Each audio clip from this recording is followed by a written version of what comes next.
બનાસકાંઠામાં ફરી શંકાસ્પદ ઘીનો જથ્થો ઝડપાયો છે। પાલનપુરની ચંડીસર જીઆઈડીસીમાં ફૂડ વિભાગના દરોડા શ્રી સેલ્સ નામની ફેક્ટરીમાંથી ઘીના સેમ્પલ તપાસ માટે મોકલવામાં આવ્યા છે। 1 લાખની વધુની કિંમતનો 180 કિલો શંકાસ્પદ ઘીનો જથ્થો સીઝ કરાયો છે।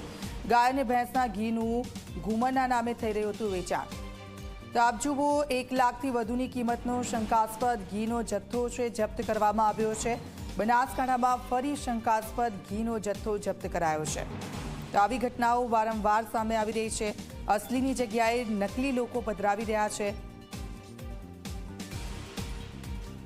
સંવાદદાતા અલ્કેશ અમારી સાથે ફૂલ લાઈન પર જોડાઈ ગયા છે। અલ્કેશ, પૈસા અસલી ઘીના લઈ રહ્યા છે અને લોકોને પધરાવી રહ્યા છે નકલી ઘીને, આ સમગ્ર કૌભાંડ સામે આવ્યું છે। કાર્યવાહી શું થઈ રહી છે?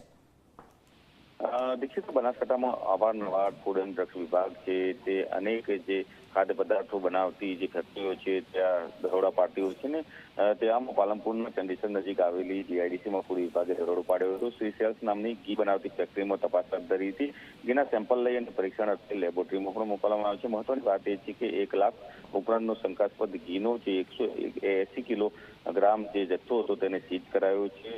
આ શંકાસ્પદ ઘી હતું તે ફેક્ટરીમાં ઘુમન નામે ગાયનું ઘી અને ભેંસનું ઘી બનાવવામાં આવતું હતું। જુદા જુદા રાજ્યોમાં તેનું વેચાણ થતું હતું। જોકે હાલ તો આ શંકાસ્પદ ઘી છે તેને સીઝ કરીને ફૂડ વિભાગે તેના સેમ્પલ છે તે લેબોરેટરીમાં મૂક્યા છે, જેને લઈને હડકંપ મચી જવા પામે છે। અવારનવાર જે ભોળી જનતા હોય છે તેમને અનેક બ્રાન્ડોના નામે આ ફેક્ટરી માલિકો છે તે ઘી બનાવીને વેચતા હોય છે ને લોકોના આરોગ્ય સાથે ચેડા કરતા હોય છે। જી દીક્ષિતા।